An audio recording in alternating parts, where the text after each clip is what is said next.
제목을 한번 같이 읽겠습니다. 시작. 불완전한 인간을 쓰시는 하나님. 저희 제목은 이런데요. 오늘 주일학교 제목은 이렇습니다. 다윗이 용감하게 싸워 이겼어요.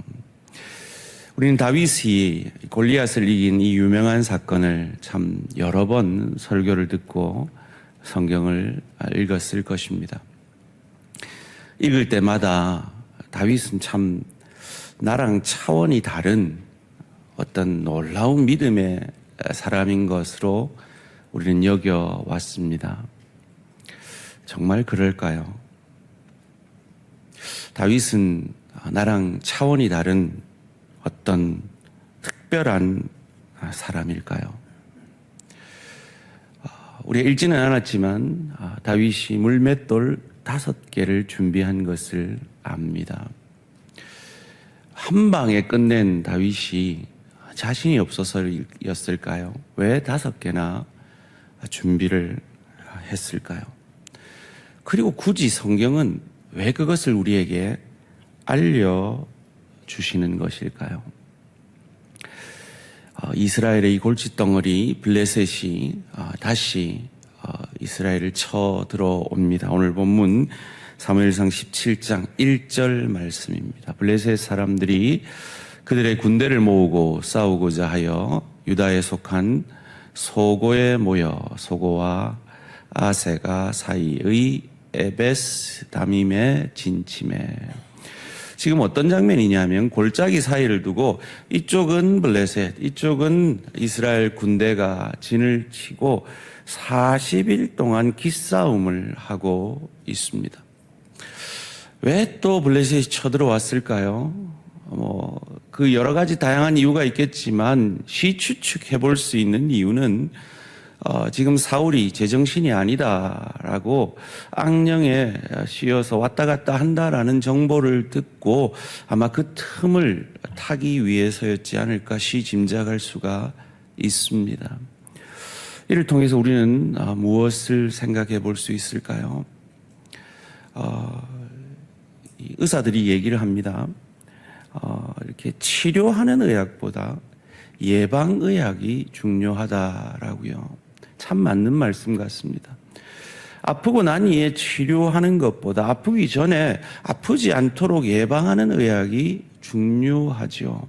영적으로도 마찬가지입니다. 우리가 영적 전쟁에서 승리하는 것도 중요합니다. 그러나 그런 전쟁이 일어날 수 없도록 우리의 영적 건강을 지켜내고 먼저 영적 건강을 위해서 열심히 영적 훈련을 하는 것이 우리에게 필요하다 하는 것입니다.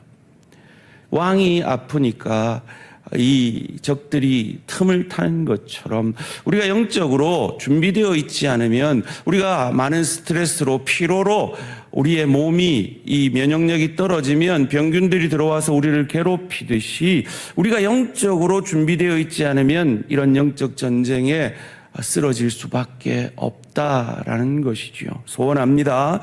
우리 대한가족들은 늘 영적 건강을 기도와 말씀과 성령 충만으로 지켜내시는 저와 우리 모든 성도님들 되시기를 주님의 이름으로 축원합니다. 2절 3절 말씀입니다. 사울과 이스라엘 사람들이 모여서 엘라 골짜기에 진치고 블레셋 사람들을 대하여 전열을 벌였으니 블레셋 사람들은 이쪽 산에 섰고 이스라엘은 저쪽 산에 섰고 그 사이에는 골짜기가 있었더라. 이 골짜기를 두고 이 전쟁을 벌이고 있는 이 블레셋 사람들은 5개 부족 연합 국가입니다. 그 가운데 가드라는 도시 국가가 있어요. 그곳에서 골리앗이 났습니다. 그런데 문제는 하나님이 그곳을 온전히 진멸하라고 하셨는데 이 이스라엘 백성들이 그 가나안 족속 진멸함에 반쪽짜리 순종을 했다라는 것이죠. 그것을 우리는 여호수아 11장 22절에서 알 수가 있습니다. 이스라엘 자손의 땅에는 아낙 사람들이 하나도 남지 아니하였고 가사와 가드와 아스돗에만 남았더라.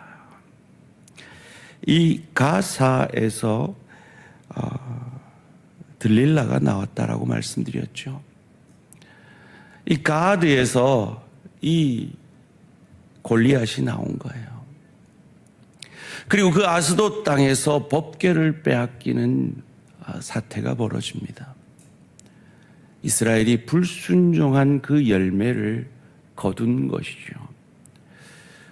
저는 이 본문을 통해서 어쩌면 오늘 우리 인생에서 만나는 골리앗, 그건 어쩌면 우리 인생에서 불순종한 그 열매요 결과일 수도 있다라는 그것을 두렵고 떨림으로 기억해야 할 것입니다. 이 골리앗이라는 사람을 보고 왜 이스라엘이 그렇게 떨었을까요? 이 사람의 키가 6규빗하고 한 뼘이었다라고 말합니다. 여러분, 규빗은요, 여기에서 여기까지예요. 저는 좀 팔이 짧아가지고 이게 한 45cm가 안 될 것 같은데 보통 사람의 규빗은 이 45cm 정도랍니다. 6규빗하고 한 뼘이면 약 290cm 정도 되는 장신이죠. 오늘날은 볼 수 없는 엄청난 장신입니다. 거기다가 그가 든 무기가 이 도끼 머리만, 창날만 7kg짜리였다고 오늘 본문 7절이 이렇게 말합니다. 그 창자루는 배틀채 같고 창날은 철 600세겔이며 방패든 자가 앞서 행하더라. 이 골리앗의 겉모습만 보면 두려울 수밖에 없었겠죠. 그런데 하나님은 분명히 이스라엘 백성들에게 용모와 신장을 보지 말라 하셨거든요. 그런데 그들은 용모와 신장만 보는 불순종을 하고 그 결과로 두려움에 떨고 있었던 것이지요.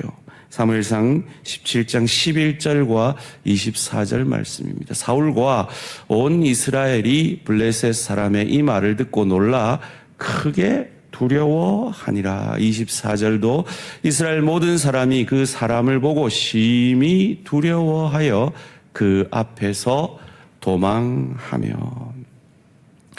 우리는 어떻습니까? 우리 인생에서 겉으로 드러나는 어려운 문제에 우리의 눈을 집중하고 있지는 않습니까? 이스라엘이 그러했습니다. 그 불순종의 결과가 무엇이었습니까? 두려움이었습니다. 그것은 열정탐꾼에게도 동일하게 일어난 일이었죠.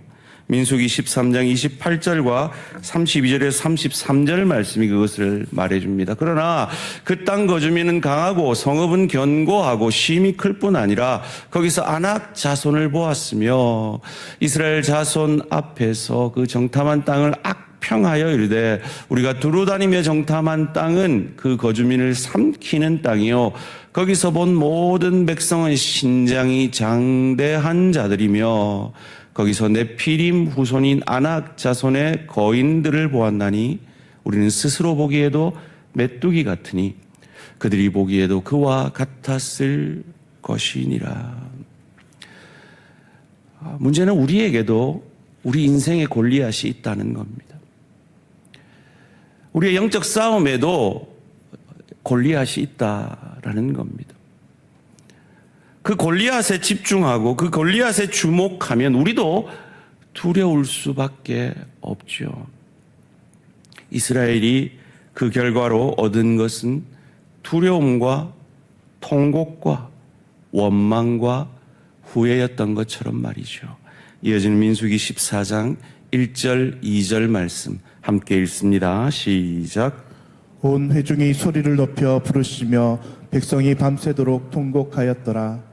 이스라엘 자손이 다 모세와 아론을 원망하며 온 회중이 그들에게 이르되 우리가 애굽 땅에서 죽었거나 이 광야에서 죽었으면 좋았을 것을. 밤새도록 통곡합니다. 그리고 원망합니다. 그리고 후회합니다. 하지요. 사랑하는 성도님들, 저와 여러분의 인생의 골리앗은 무엇입니까? 저와 여러분의 영적 전쟁 가운데 만나는 골리앗은 무엇입니까? 그리고 혹 우리는 거기에만 너무 집중하고 있지는 않습니까? 용모와 신장을 보지 말라 하신 하나님께 불순종하고 그 문제에만 우리의 온 관심을 쏟고 있지는 않습니까? 모든 이스라엘이 그 골리앗에게만, 그 골리앗의 신장에만 집중하고 있을 그때에 그 너머 일하시는 하나님을 바라보는 한 사람이 있었습니다. 그 이전에 여호수아를 닮은 한 사람이 있었습니다. 여호수아는 어떠했습니까? 여호수아 11장 21절 말씀입니다. 이때 여호수아가 가서 산지와 헤브론과 드빌과 아납과 유다 온 산지와 이스라엘의 온 산지에서 아낙 사람들을 멸절하고 그가 또 그들의 성읍들을 진멸하여 바쳤으므로 이 결과가 어떻게 나왔습니까?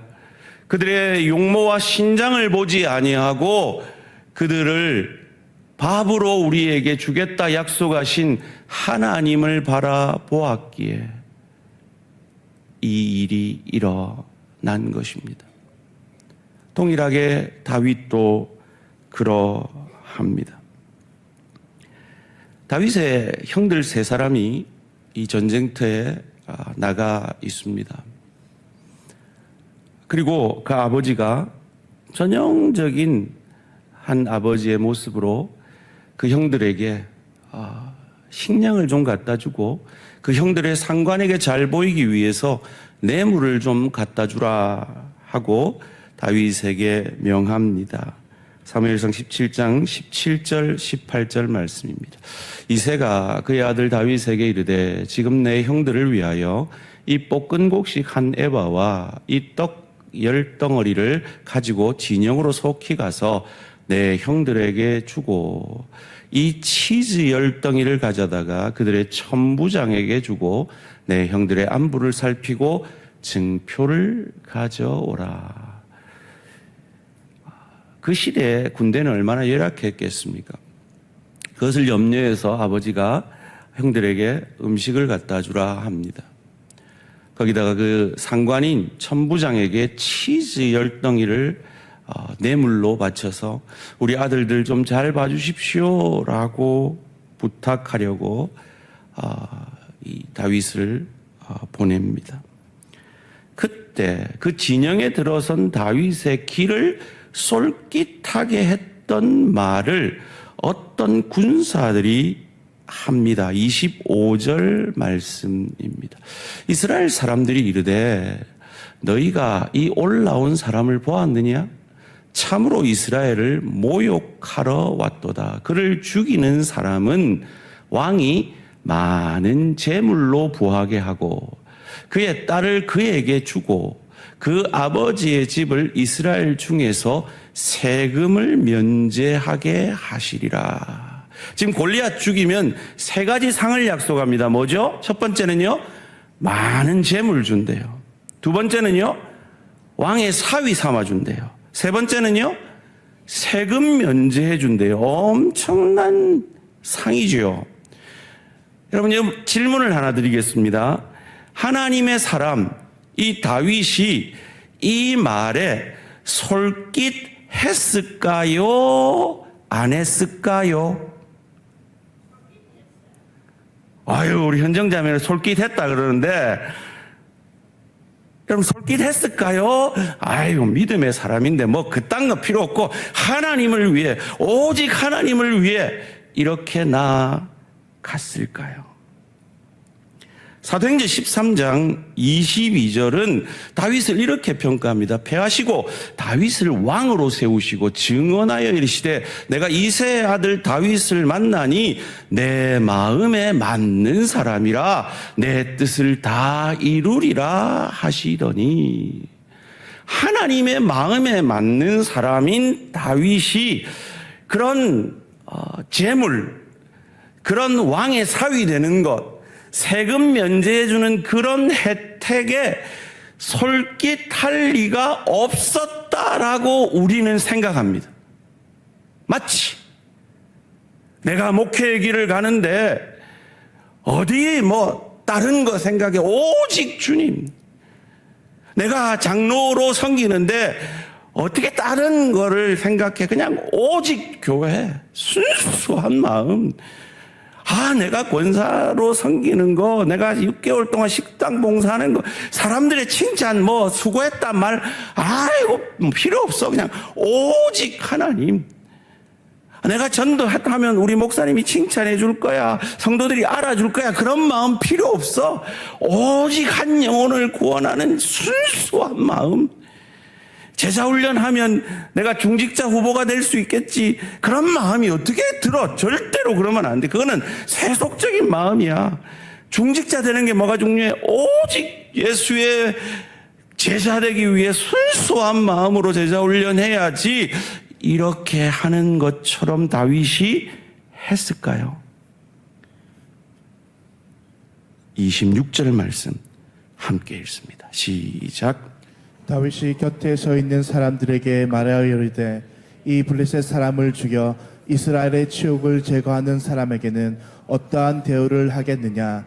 이 할례받지 않는 블레셋 사람이 누구이기에 살아계시는 하나님의 군대를 모욕하겠느냐. 잠깐 띄워주시고요. 여러분, 히브리인들의 이 언어는 순서가 중요하다고 합니다. 지금 다윗이 이 블레셋 사람이 누구이기에 살아계시는 하나님의 군대를 모욕하겠느냐. 우리가 늘 들었던 이 말을 먼저 했나요? 아니면 골리앗 죽이면 무슨 대우해 준다고요? 이 말을 먼저 했나요? 골리앗 죽이면 무슨 대우해 준다고요? 라고 자기가 방금 들어놓고 모른 척하고 묻고 있어요. 지금 속으로는 어떤 마음이에요? 우와, 대박. 이야, 골리앗 죽이면 로또 당첨. 이런 마음을 품고 물어본 다음에 우리가 잘 아는 그 다윗의 고백이 나온단 말이에요. 무슨 말입니까? 다윗은 우리가 생각하는 것처럼 순수한 주를 향한 그 모든 것은 다 제하고 순수하게 오직 믿음으로만 이 일을 한 것이 아닐 수 있다라는 겁니다. 그리고 이 질문에 답까지 얻습니다. 27절 말씀입니다. 백성이 종과 같이 말하여 이르되 그를 죽이는 사람에게는 이러이러하게 하시리라 하니라. 우리는 이러이러가 뭔지 알죠? 첫 번째는요, 많은 재물. 두 번째는요, 왕사위. 세 번째는요, 세금 면제. 엄청난 혜택인 거예요. 이것을 확인했습니다. 이것을 확증받았습니다. 속으로 지금 뭐라 그러고 있다고요? 대박! 이러고 있다고요. 그런데 그 군사들이 다윗이 두 번째 한 말, 살아계신 하나님을 모독하느냐라는 이 자신감 넘치는 말, 속으로는 지금 뭐라고 있는데요? 아싸, 왕의 사위, 많은 재산, 그러고 있을지 모르는데 그가 한 말을 듣고 사울에게 전합니다. 30절 말씀입니다. 돌아서서 다른 사람을 향하여 전과 같이 말하며 백성이 전과 같이 대답은 확정을 해주죠. 30절 말씀. 어떤 사람이 다윗이 한 말을 듣고 그것을 다윗에게 전하였으므로 사울이 다윗을 부른지라. 다윗이 사울의 부름을 받습니다. 그리고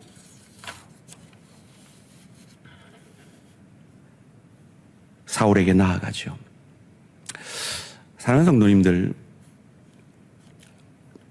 100% 순수한 사람은 없습니다. 여러분, 결혼해서 내 남편에게, 내 아내에게 실망하는 건 지극히 당연합니다. 여러분, 목사한테 실망하는 것도요, 지극히 당연합니다. 여러분, 속으로만 대답하세요. 겉으로 대답하면 가정에 문제가 있을 수 있으니까요. 여러분, 결혼하신 여러분들 첫사랑하고 결혼하셨나요? 첫사랑하고 결혼하신 분 별로 없죠. 왜요? 첫사랑만큼 뜨겁고 열정적인 사랑이 없는데 왜 첫사랑하고 결혼을 못하죠? 뜨겁기만 한 거죠. 열정적이기만 한 거죠. 미성숙한 사랑이기 때문이죠. 어느 정도로 미성숙합니까? 교회 오빠하고 그 극장회를 갔어요. 갔는데 이제 영화를 감동적으로 마치고 이 크랭크인이 쫙 올라갑니다. 그리고 글자가 마지막에 나오죠. The end. 모음 앞에 정관사 더는 D라고 읽어야 되는데 그 오빠가 The end 이래가지고 거기에 실망을 해서 오빠 헤어져. 이러는 게 첫사랑이란 말이죠. 그렇게 잘생기고 멋있어 보이는 오빠하고 데이트길을 가는데 오빠 책가방에서 덜커덕하고 이 새 도시락 소리가 나면 그거에 정 떨어져서 오빠 헤어져. 이러는 게 첫사랑이라는 거죠.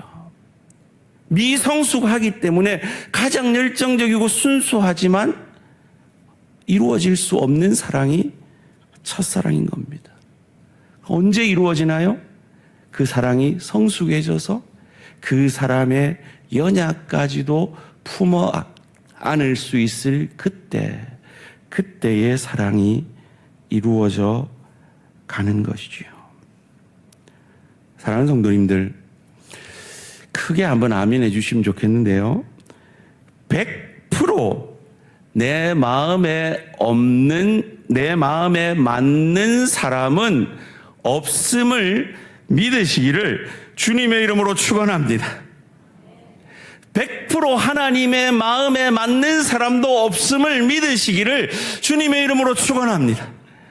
그런데 우리 하나님은 100% 내 마음에 맞아서 너는 내 마음에 맞다 하시는 하나님이 아니라 99가지를 잘못하는데도 한 가지 잘하는 그것 가지고 내 마음에 맞는 사람이다 해주시는 하나님이 저와 여러분이 믿는 하나님이신 것을 믿으시기를 주님의 이름으로 축원합니다. 그렇잖아요.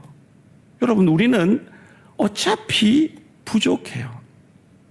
부족한 인간은 하나님이 쓸 수가 없어요. 그런데 우리가 잘한 것 한 가지 뭐예요?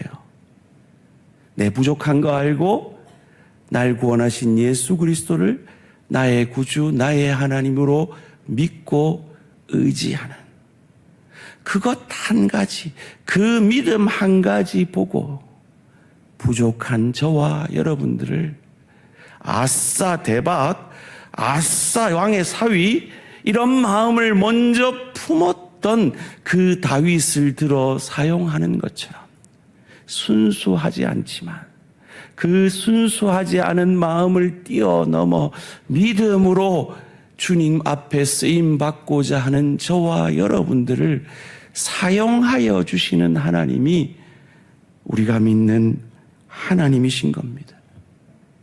다윗은요, 우리가 그토록 많이 들었던 것처럼 순수한 믿음만 있었던 것이 아닙니다. 우리와 동일한 전형적인 인간이었습니다. 보상을 바라는 전형적인 인간이었습니다. 그런데 그는 정직했습니다. 솔직했습니다. 하나님은 100%가 아니라도 1%의 우리의 믿음을 보시고 우리의 진심을 보시고 우리를 사용해 주시는 하나님이십니다. 하나님이 다윗에게 본 것이 무엇입니까? 오늘 본문 45절 말씀입니다. 함께 읽습니다. 시작. 다윗이 블레셋 사람에게 이르되 너는 칼과 창과 단창으로 내게 나오거니와 나는 만군의 여호와의 이름 곧 내가 모욕하는 이스라엘의 군대의 하나님의 이름으로 내게 나아가노라. 이 믿음의 고백을 그 마음에 아무리 대박, 아싸, 왕의 사위 이런 마음이 있었을지라도 그 고백을 뛰어넘는 믿음의 고백을 통해서 하나님은 우리를 사용해 주신다라는 겁니다. 우리가 방금 고백한 그 찬양의 고백처럼 내 모습 이대로 주봐도옵소서, 이 찬양의 고백은 무디 선생과 그와 함께 전도를 다녔던 생키라는 찬양사가 지은 찬양입니다. 어느 날 그 집회 가운데 한 소녀가 나와서 어떻게 하면 구원을 받습니까? 라고 간절히 묻습니다. 그때 목사님이 성경을 읽고 기도하세요 라고 말합니다. 그때 이 소녀가 안타까운 마음으로 목사님께 말합니다. 목사님, 저는 글을 못 읽어요. 그 말에 목사님이 기도해주고, 기도는 솔직한 너의 마음을 고백하면 된다라고 가르쳐 줍니다. 그때 소녀가 기도하는 모습을 이 무디와 생키가 봅니다. 그 기도의 고백이 이러했습니다. 내 모습 이대로 주 받으옵소서. 그것에 감명받아 지은 찬양이 오늘 우리가 부른 찬양입니다.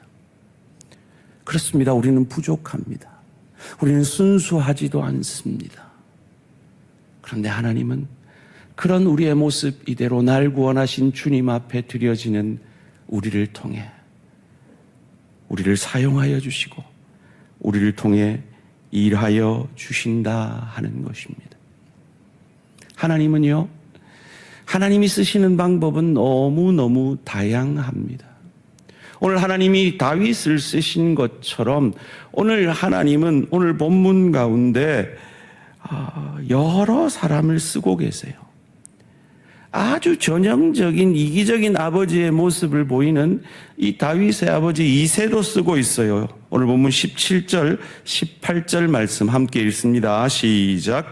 이새가 그의 아들 다윗에게 이르되 지금 내 형들을 위하여 이 볶은 곡식 한 에바와 이 떡 10덩이를 가지고 진영으로 속히 가서 내 형들에게 주고 이 치즈 10덩이를 가져다가 그들의 천부장에게 주고 내 형들의 안부를 살피고 증표를 가져오라. 여러분, 다윗은 목동이었습니다. 전쟁터에 나갈 일이 전혀 없죠. 그리고 악기 연주자였어요. 이게 전쟁터에 나갈 일이 전혀 없습니다. 그런데 하나님은 전형적인 이기적인 아비를 통해서 다윗을 이 전쟁터로 인도하고 계십니다. 아마 오늘날 같으면 이 이새는 김영란법에 의해서 감옥 갔을지 모릅니다. 치즈 10덩이면 엄청난 가치가 있는 거죠. 사울 왕도 마찬가지입니다. 만약에 사울 왕이 정말 하나님을 의지해서 싸우러 나아갔다면 다윗에게는 이 기회가 없었을 겁니다. 전형적인 인간의 모습, 인간 왕의 이방 왕들처럼 상금을 겁니다. 사위로 삼겠다 해줍니다. 세금 면제하게 해줍니다. 상을 걸지요. 그것을 통해서 하나님은 또 일하셨습니다. 거기다가 다윗의 아들 중에 훌륭한 아들 하나 있잖아요. 이름 뭔지 아세요? 요나단 있잖아요. 요나단이 어느 정도 훌륭했느냐 하면 자기 호를 다니신 적의 진영에 나아가서 싸울 정도로 용감한 아들이었습니다. 사무엘상 14장 6절에 나오는데요. 요나단이 자기의 무기를 든 소년에게 이르되 우리가 이 할례 받지 않은 자들에게로 건너가자. 여호와께서 우리를 위하여 일하실까 하노라. 여호와의 구원은 사람이 많고 적음에 달리지 아니하였느니라. 혼자 적진에 쳐들어가는 용감한 사람이었습니다. 그런데 오늘 이 골리앗과의 전투에서는 요나단이 등장 등장하지를 않고 있습니다. 요나단이 지금 이 고백을 하는 모습처럼 오늘 이 전쟁터에서 등장했다면 영웅은 다윗이 아니라 요나단이 되었을지도 모릅니다. 도대체 요나단은 어디 있는 걸까요? 요나단이 언제 등장하느냐? 다윗이 이 골리앗 죽이고 난 다음에 등장합니다. 사무엘상 17장 57절 58절 말씀입니다. 다윗이 그 블레셋 사람을 죽이고 돌아올 때에 그 블레셋 사람의 머리가 그의 손에 있는 채 아브넬이 그를 사울 앞으로 인도하니 사울이 그에게 묻되 소년이여 누구의 아들이냐 하니 다윗이 대답하되 나는 주의 종 베들레헴 사람 이새의 아들이니이다 하니라. 여러분, 이 참 재밌는 장면이에요. 지금 오늘 본문 17절 전에 16장에서 이 다윗이 이 사울을 위해 악기를 연주하거든요. 그러면 그 악신이 떠나가요. 다윗을 만난 적이 있어요. 근데 전혀 처음 보는 사람처럼 누구 아들이냐라고 묻습니다. 못 알아봤을까요? 아마 사위 삼으려고 하니까 이제 본격적으로 알아보는 거죠. 너가 아버지 뭐 하시노? 지금 이렇게 묻고 있는 겁니다. 그리고 나서 요나단이 등장합니다. 18장 1절 말씀입니다. 다윗이 사울에게 말하기를 마침에 요나단의 마음이 다윗의 마음과 하나가 되어 요나단이 그를 자기 생명같이 사랑하니라. 이 요나단의 침묵, 이 요나단이 등장하지 않는 이것, 다 하나님이 쓰신 방법들이라는 것이죠. 사랑하는 성도님들, 오늘 제목이 뭐였죠?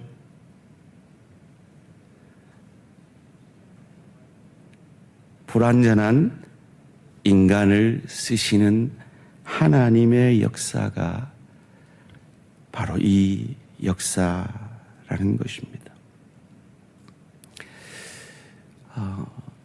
어느 교회에서 목사님이 설교를 하는데 마리아가 처녀가 잉태해서 예수를 낳았습니다 라고 설교를 하니까 어떤 성질급한 사람이 설교 중에 아이고 목사님, 처녀가 어찌 잉태를 하게 해요? 어째 알을 가져요? 라고 소리를 치더랍니다. 목사님이 당황해가지고 아무 말도 못하고 있으니까 그 옆에 있던 할머니가 그 사람 보고 막 뭐라 했대요. 아따, 신랑도 가만히 있는데 네가 왜 그려? 그러더래요. 하나님이 부족한 자를 쓰신다고 하는데 왜 우리가 뭐라 하느냐고요. 하나님이 부족한 여러분을 쓰시기를 원하시는데 왜 내가 부족하다 그러냐고요.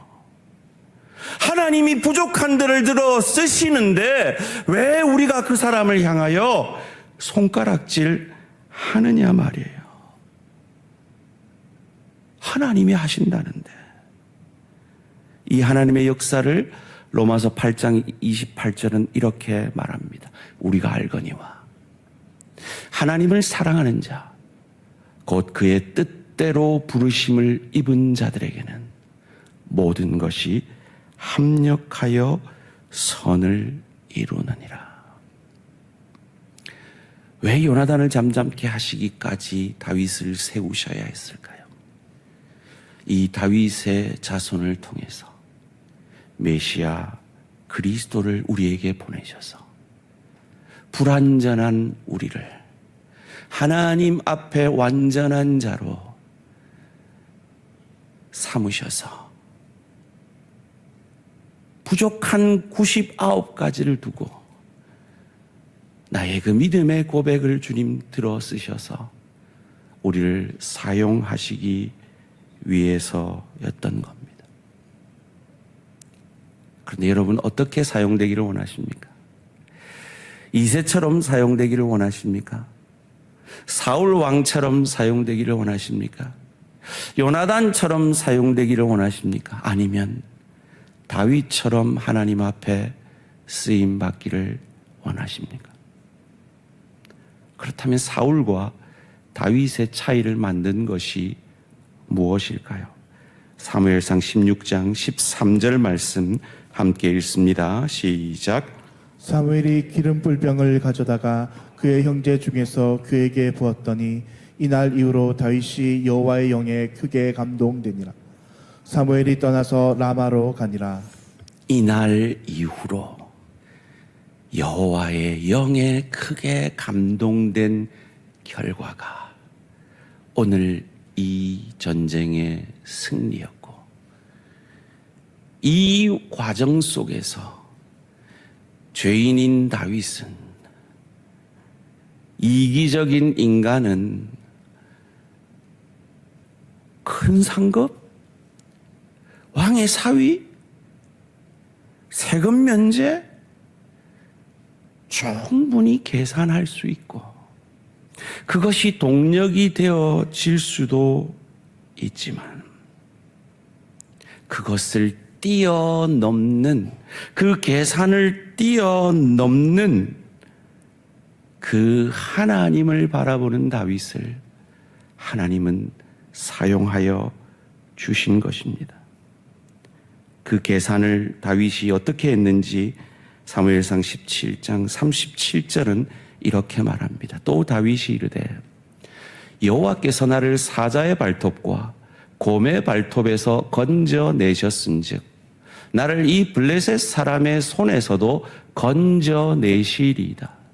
사울이 다윗에게 이르되 가라, 여호와께서 너와 함께 계시기를 원하노라. 내 하나님은 어떤 하나님인지 아십니까? 제가 목자일 때 사자의 발톱에서도 곰의 발톱에서도 저를 건져내신 하나님이십니다. 우리가 부족하지만 연약하지만 하나님 앞에 쓰임 받고자 하는 이유가 무엇입니까? 우리가 믿는 하나님은 우리를 죄악에서 건져내신 그것을 위해 버림받아야 되는 우리 대신에 하늘 보좌에서 버림받아 이 땅에 짐승 같은 이기적인 삶을 사는 우리의 밥이 되어주시기 위해 짐승의 밥통에 가장 어린 아기의 모습으로 누이셨고, 십자가상에서 그 우리의 모든 이기적인 죄악들을 자신이 진 것처럼 지시고, 그 죄로 인하여 그 죄 없는 피를 흘려주시고, 그 죄와 죽음을 이기고 부활하심으로 말미암아 임마누엘, 우리와 함께 하시는 우리의 구주가 되어주신 주님이 내 주님이기에 나는 비록 부족해도, 나는 비록 연약해도 하나님이 내 그 믿음 보시고 쓰시겠다 하시니 하나님 앞에 쓰임받기 소원하는 저와 우리 모든 성도님들 되시기를 주님의 이름으로 축원합니다. 그렇다면 다윗은 왜 5개를 준비했을까요? 성경이 정확하게 말하지 않으니 뭐라고 확실히 답할 수는 없죠. 그런데 그런 것들을 답하려고 노력하는 게 신학자들입니다. 신학자들 중에 어떤 사람은요, 그냥 그렇게 5개 모았다라고 하는 사람도 있습니다. 일리 있는 말이죠. 블레셋이 5개 부족이기 때문에 5개를 모았다. 그것도 일리 있는 해석입니다. 그런데 제 마음에 참 와닿는 해석이 하나 있어서 소개하고 말씀을 맺을까 합니다. 그 시대 블레셋에는 거인이 5명이 있었다라고 굳이 성경이 우리에게 가르쳐 줍니다. 한번 읽어볼까요? 발음이 어려운데요. 시작. 이스비브놈, 삽, 골리앗 아웃 라흠이, 이름 없는 육손이. 이게 사무엘상 21장에 나와요. 그리고 이 사람들의 이름을 소개한 다음에 22절에서 이렇게 성경은 말합니다. 이 4사람, 이 골리앗을 포함하면 5사람이겠죠. 이 4사람, 가드의 거인족의 소생이 다윗의 손과 그의 부하들의 손에 다 넘어졌더라. 우린 더 이상 제사를 드리지 않습니다.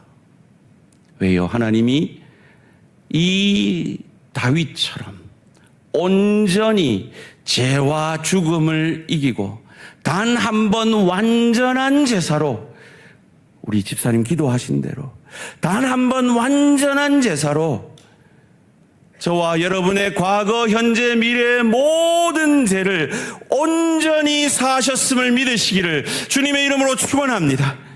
그러기에 우리도 뭐 이 정도 신앙생활 하면 되지 뭐. 아이고 이 바쁜 와중에 일부 예배 한번 드리면 되지 뭐. 아 무슨 훈련 그냥 이대로 11조 하는 신앙 정도면 되지. 아 뭐 이 정도 봉사하는 정도면 되지. 거기에서 만족할 수 없고 다윗이 골리앗 하나 죽인 것으로 만족하지 아니하고 이 내 거인들을 온전히 멸절한 것처럼 나를 온전한 순종으로 단 한 번 완전한 순종으로 구원해내신 그 주님의 구원에 감사함으로 성경이 말하는 구원의 목적, 온전한 자, 예수의 제자로까지 주님 부르시는 그날까지 자라가는 저와 우리 모든 성도님들 되시기를 주님의 이름으로 축원합니다.